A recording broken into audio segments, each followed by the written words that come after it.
So this week I've been thinking about what it would be like if I ever ended a sermon in this way. Can you just picture that? Just imagine with me that I just gave the best sermon you have ever heard. Clearly, you have to really use your imagination here. But you're just blown away by this sermon, and I'm wrapping it up, and I'm kind of feeling myself, and so I just say, hey, y'all need to know. If you put into practice everything that I just said, then you're like a wise person who builds their house on a rock. And hey, if storms of life come, you're going to be fine. But if you don't put into practice what I've just been saying, then you are a fool. And when the storms of life come, you're going to fall with a great crash.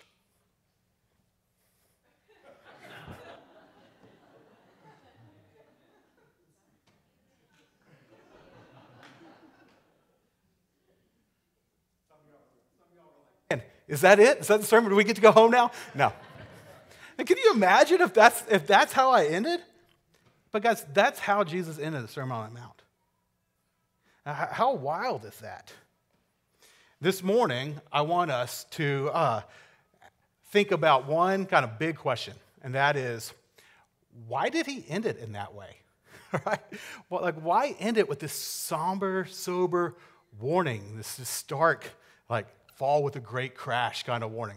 Why did he end it that way? But before we get to that question, let's make sure that we kind of understand what Jesus has been saying, okay? So let me just make a couple observations from the passage. I think they're important, worth pointing out. The first is, notice in verse 24, when he starts off by saying, therefore, everyone who hears these words of mine, he's specifically referring back to the Sermon on the Mount, okay? So that's the context here. He's just wrapping it up. He's like, whoever hears these words of mine, Sermon on the Mount, then you are, and then the next observation is that he puts, as you can probably pick up on, he puts a lot of emphasis on this idea of practice, doesn't he? If you just compare verse 24 and 26, then, here's what we see. Therefore, everyone who hears these words of mine and puts them into practice is like a wise man who built his house on the rock. But verse 26, but everyone who hears these words of mine and does not put them into practice is like a foolish man who built his house on sand. Do you see that the wise man and the foolish man actually have a lot in common here? They both hear what Jesus has been saying. They are both building a house. They both, as the parable goes on, experience a storm. All those things are the same. The only thing that really differentiates the wise person, the foolish person, is whether or not they put what Jesus has said into practice. That's clearly Jesus' emphasis here, so don't miss that. Okay, third thing to point out. Jesus doesn't just contrast in this passage a good and an evil man, but a wise and a foolish man. Did you notice that? See, I think sometimes we might read in good and evil, but it's not what he's talking about. In fact, in the Greek, the Greek word for wise is phronimos. And phronimos means smart or intelligent or thoughtful or enlightened. And the Greek word for fool is moros, which is where we get our word moron from. And it means stupid or unenlightened or not thoughtful. And so Jesus, it's helpful to see. He's not saying, hey, the person who makes it through the storm is the person who's doing all these good things compared to the other person who is an evil person. That's why he doesn't get through the storm. No, he's saying, no, it's a wise person that gets through the storm. Why? Because a wise person actually thinks about what they're building their life on, what their foundation of life is, what's directing how they live. And then foolish person, a moron, a non-thinking person is someone who doesn't consider what they're building their life on, what's directing how they live. Okay. He says, next thing to pay attention to is he says, the wise person builds their house on the rock. Now, let's ask, what or who is the rock that Jesus is referring to here. And in case you're wondering, it's not Dwayne Johnson. And Jesus is not talking about the rock in that way. I knew that joke was not going to land well, but I stuck it in there. I kept it in there. I was just like, I'm gonna say it anyways. But what's interesting is that he not only is he not talking about the rock, he's not talking about him as being the rock. He's not talking about Jesus being the rock. He's being more specific than that. He's saying the rock is actually the practice of his teachings. His teachings is the rock. You build your life on his teachings by practicing his teachings. That's what makes someone a wise person. But then he says, the fool is the one who builds his house on the sand. Now, what's the sand? Well, specifically, the sand is anyone else's thoughts on how to live. See, the sand could be your ideas of how to live. What you think is good or evil. What you think is wise or foolish. Or it could be the world's or society's views on how to live.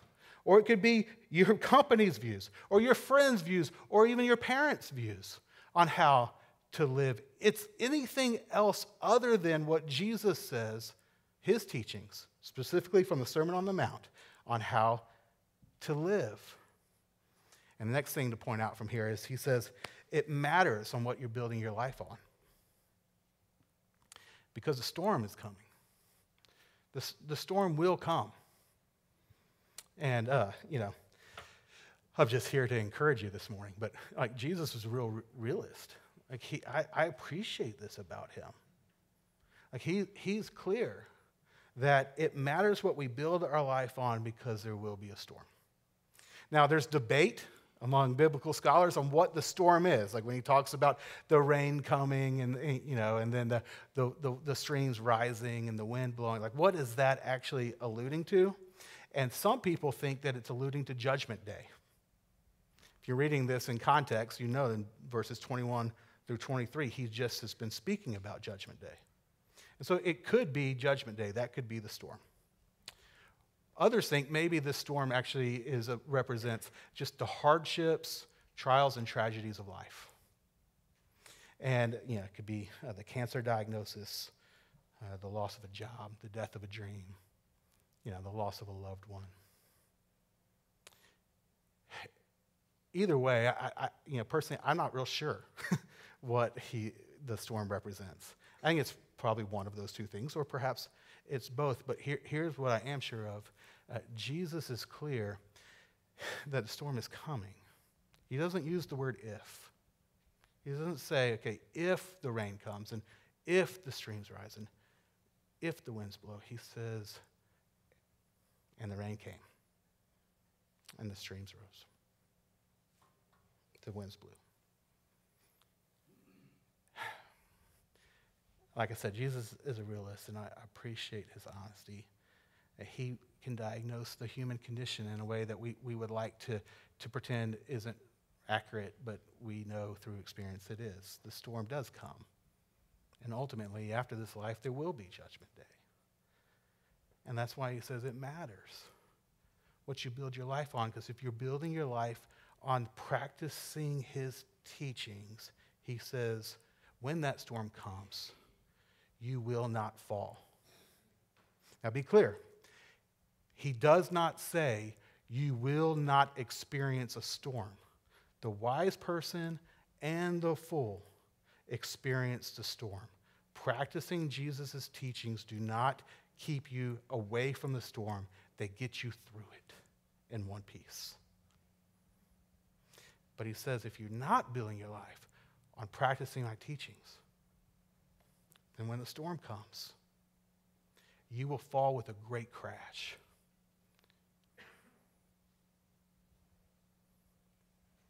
And as if that's not ominous enough, that word great in Greek is the word megale. It's where we get our word mega from. Your house will fall with a great crash. Now, one other thing to point out here, just a way of observation. The word house in Jesus' day and age was a metaphor for your life. You've heard me already kind of use it that way, but like that back in that day, a house represented kind of a lot more of our lives, right? So because the generations, multiple generations lived in a house together, and the house was not sold, right? It was passed down on your ancestral land from generation to generation and generation, and most people kind of ran their business from, or at least a part of their business from their house. Whether agriculture or any kind of business. And so the house, it encompassed a lot of your life. And so it became this metaphor for your life, your house, your life. In fact, if you think about it, we still use that metaphor some ways. It's a little outdated, but if you hear someone say, hey, you better get your house in order, what does that mean? You better get the stuff of your life together, right? So that's what he's saying here. And he says, so if you do not hear, if you hear, but you do not put into practice what I've been teaching, the Sermon on the Mount, then when the storm comes, and it'll come, then you're going to fall. Your house, your life is going to fall with a great mega crash. And then he exits stage right. Right? I guess this would be stage right, but...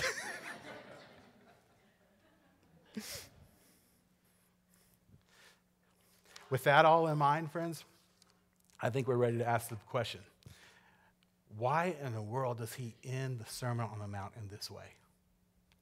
Why end it with this haunting warning of a great crash? Well, he does this because he's trying to wake us up. He's trying to wake us up. He's trying to sober us, and he's trying to move us to action. See, Jesus ends the sermon this way because he wants to get you and me to respond to what he has said with more than just a nod of our head and an amen, and man, that message was so good, I can't wait to hear what he has to say next week. And then we go about and live our life the exact same way, life as usual. So he doesn't want us to do that with what he said. In fact, he wants to move us to do two things in particular, okay? The first thing is this. He wants to move us to evaluate what we're building our life upon. He wants to get us to evaluate what we're building our life upon. See, he wants to get you to think about and identify what is the foundational way, what is in a foundational way directing how you live and how you relate to others, which is what much of the Sermon on the Mount is about. See, he wants to get you to evaluate if what he said is directing how you live or is literally anything else in a foundational way directing how you live and how you are relating to others.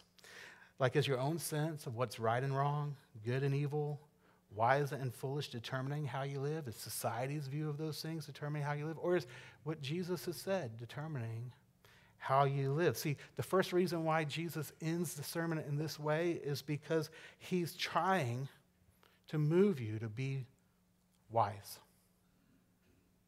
to be smart, to be thoughtful, to be intelligent. For an intelligent person, a smart person, is someone who evaluates, what am I building my life on? Whereas a fool doesn't give thought to that at all. He's trying to move us to be wise. He wants you to be moved to evaluate what you're building your life on. What are you building your life on, friends?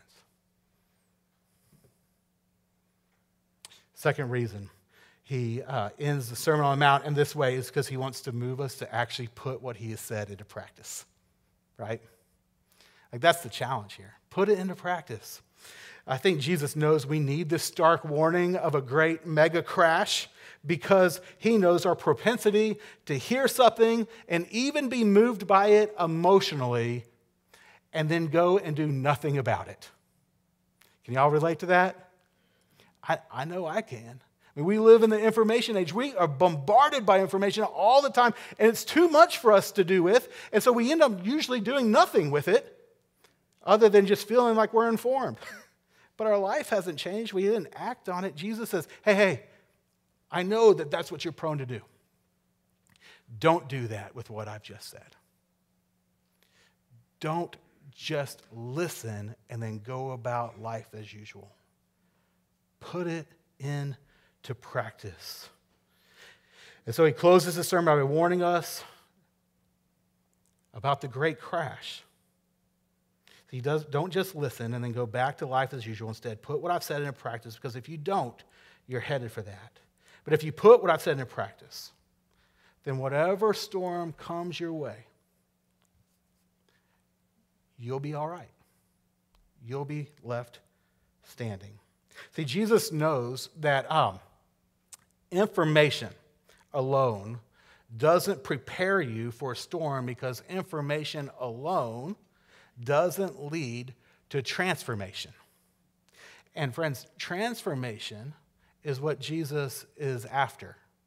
That's what he wants to see happen in our lives. Specifically, that we would be transformed into his likeness, into Christ likeness. For when we become more and more like him, we will survive the storm. We'll be prepared for it. We will have built our life, our house upon the rock. But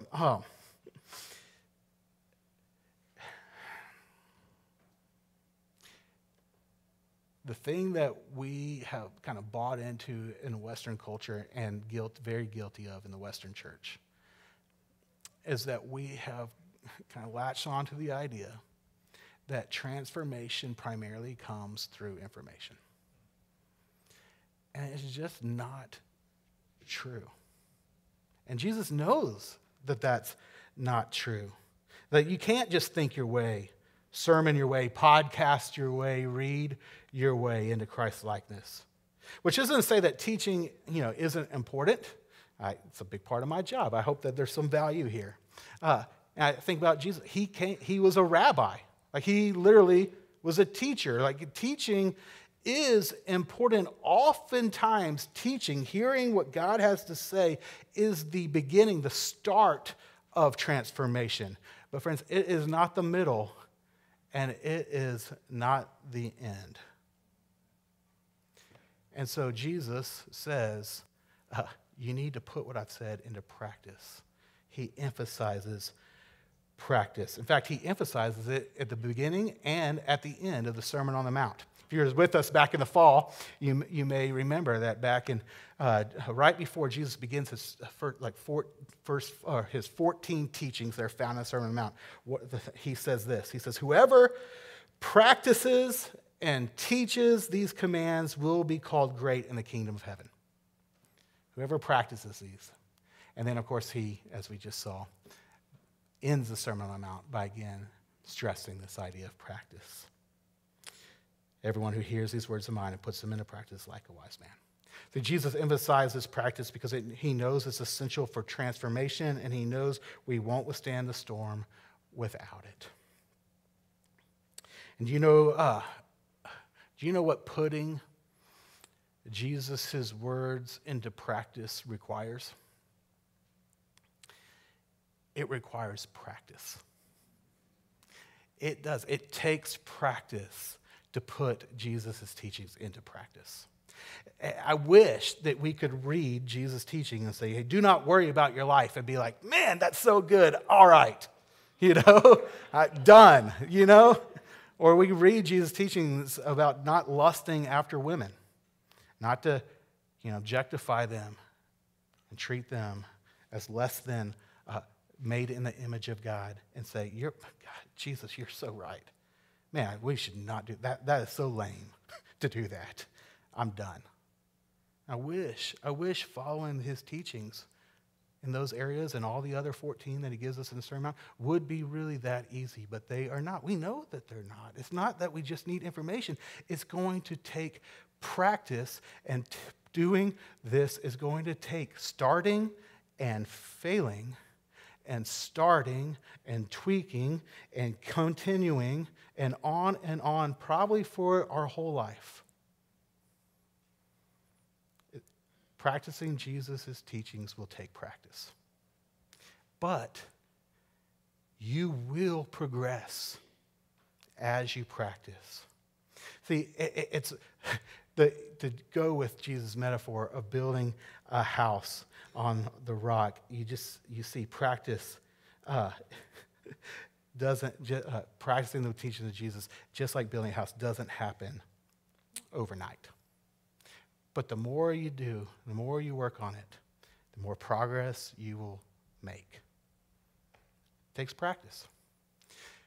Now, Jesus not only emphasizes practice here, but he also tells us another essential element that's necessary for transformation, to become more like him, to become more like Christ. And that is isn't just that we need information, we just need practice, but we also need to practice in community.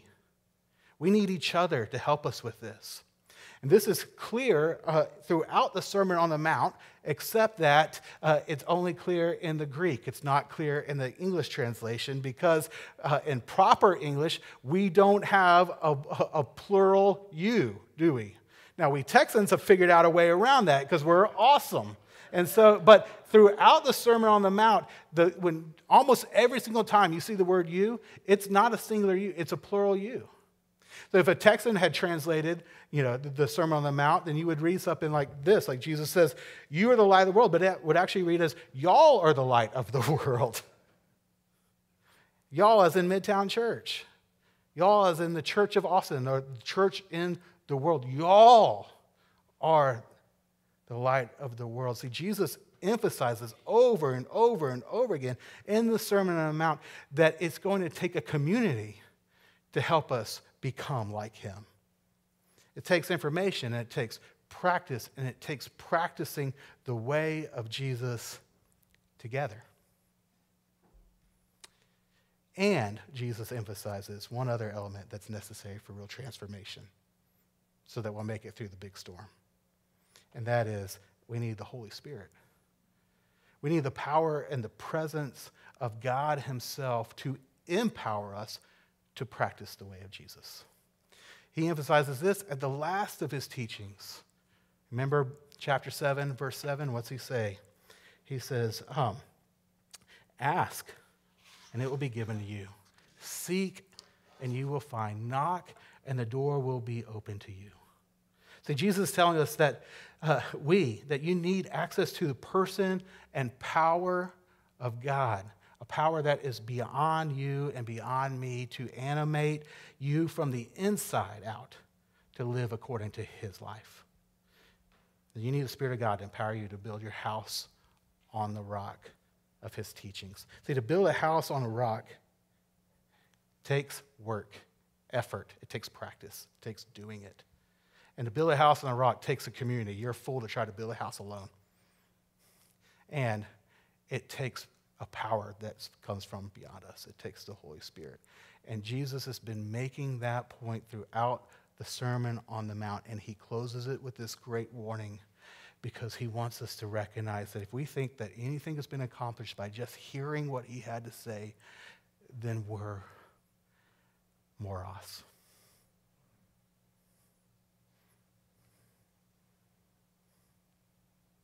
And he wants to see us transformed.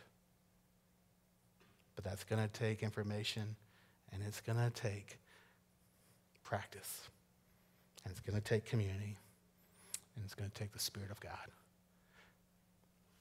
And then we can build a house on the rock, and we can withstand the storm. Friends, this is why back in the fall, we reoriented our entire church around this idea of practicing the way of Jesus together. Because it's what Jesus is teaching us here in the Sermon on the Mount. We say, okay, this is what's necessary if we're going to become more and more like Christ. And so we say, okay, let's take this idea and let's infuse it through everything that we do. And we take our environments like this right here on Sunday morning. We say, teaching the way of Jesus is important. So we have this time of teaching. But that's not the only thing we do, because we know that's just kind of where it begins. It's certainly not where it ends. And so we said, okay, now we have huddles. And our huddles are where we actually help each other practice the way of Jesus. And we have MCs or Midtown communities or small groups that meet during the week. And we say, okay, this is where we actually practice the way of Jesus together. This is where we form community, people in our lives that will help us do this together. And this is why in all of our environments, we pray and we teach each other or help each other depend on the Spirit of God to empower us to continue to be transformed into the image of Christ. Because we know it takes all of that to be transformed. But because of what Jesus has taught us and because of the Spirit's work in us and what he's given to us through this community with one another, it's possible. And as we become more and more like Jesus, we know that Austin will become more and more like heaven. But in order for us, for you to really engage in that, it takes you leaning in. And it starts with you evaluating. What am I building my life upon? Is it what Jesus has said? Is it his teachings? Or am I just doing whatever I want to do? Or whatever the world's influencing me to do? Years ago, I saw this picture. It's a famous picture. You've probably seen it before. From after Hurricane Harvey hit the Texas Gulf. And I think about the Sermon on the Mount every time I see this picture. The builder was interviewed because this picture was really famous, went all over the place. The builder was interviewed, and he just said, yeah, I built that house with that storm in mind. Jesus is saying, friends, are you building your life with a storm in mind? If you are, you will build it on the rock, and the rock are my teachings.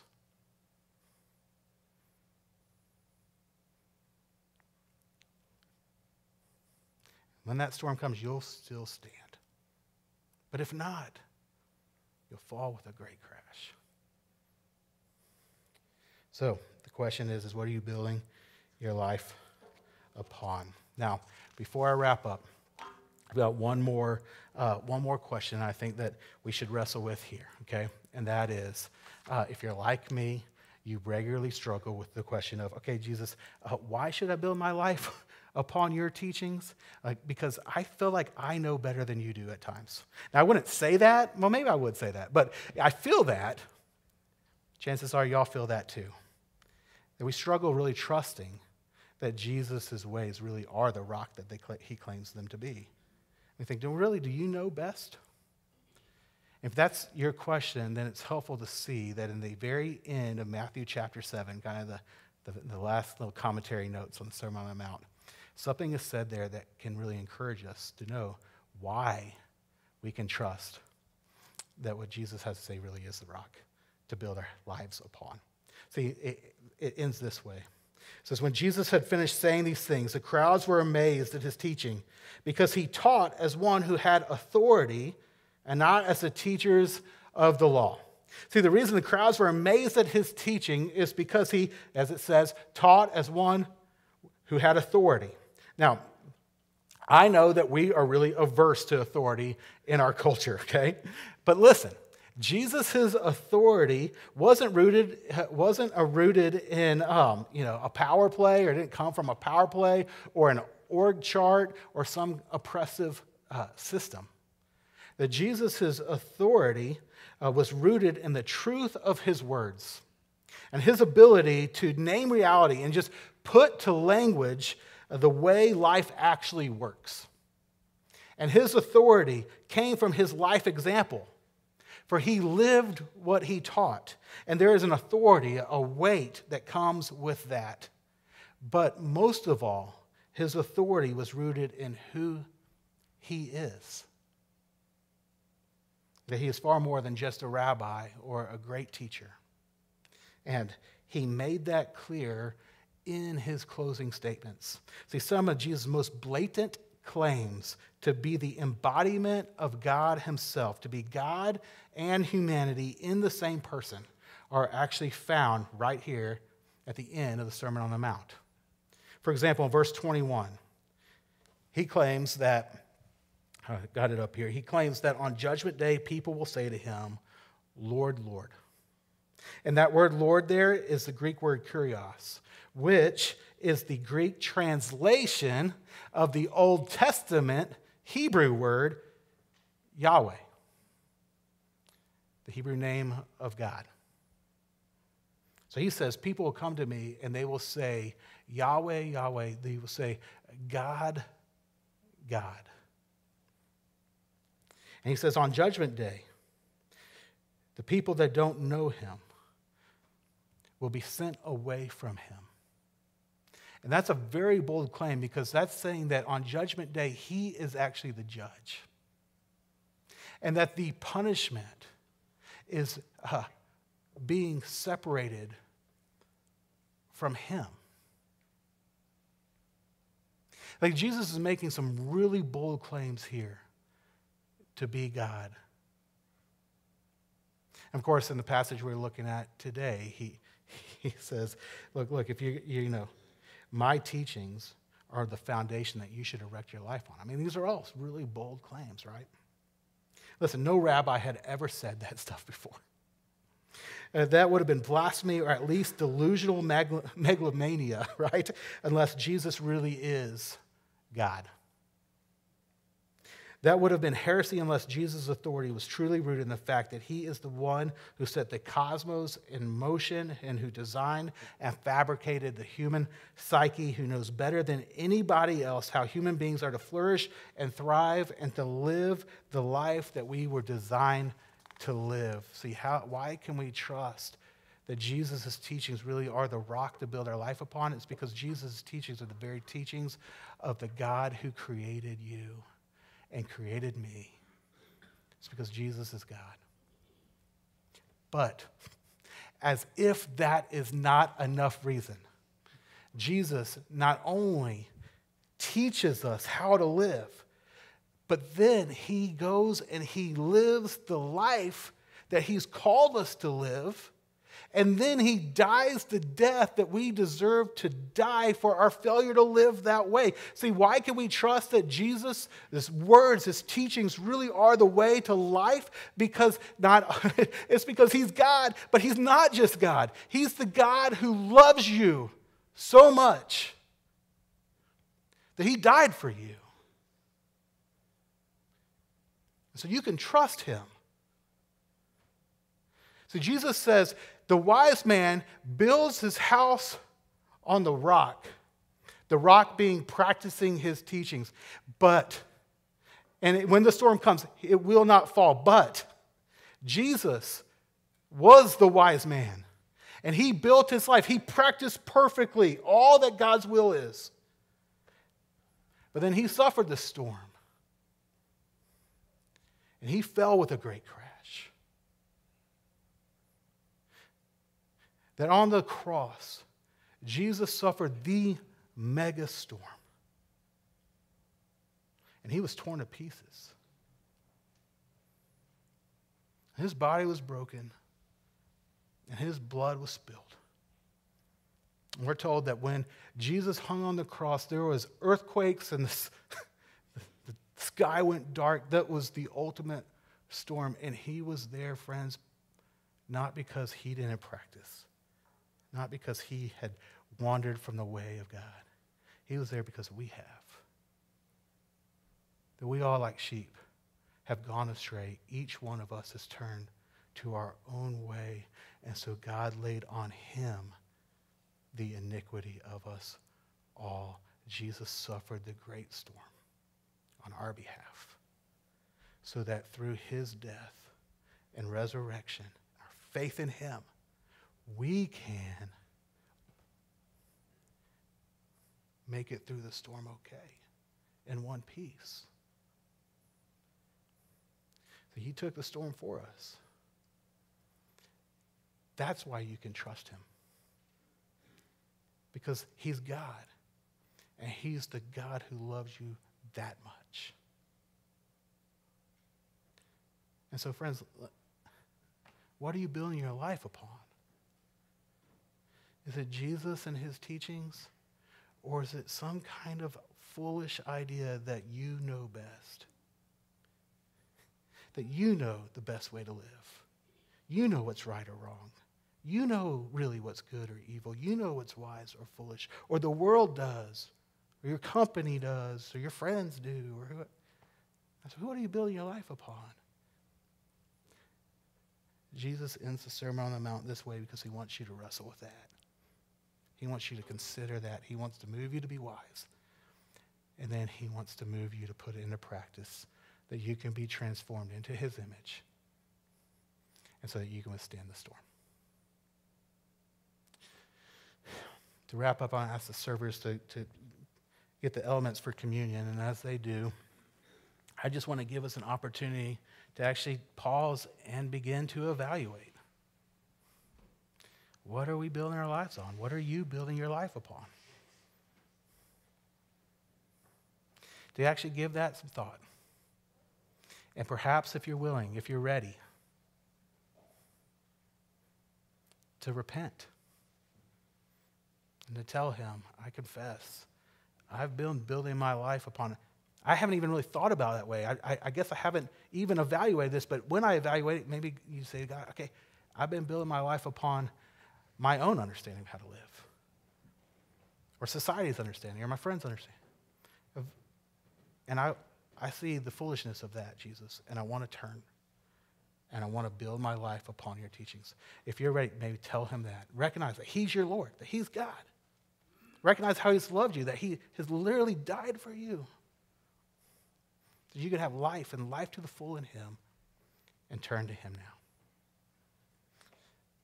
Just pray, talk to him, evaluate now. Once everyone has the communion elements, I'll lead us to take them together.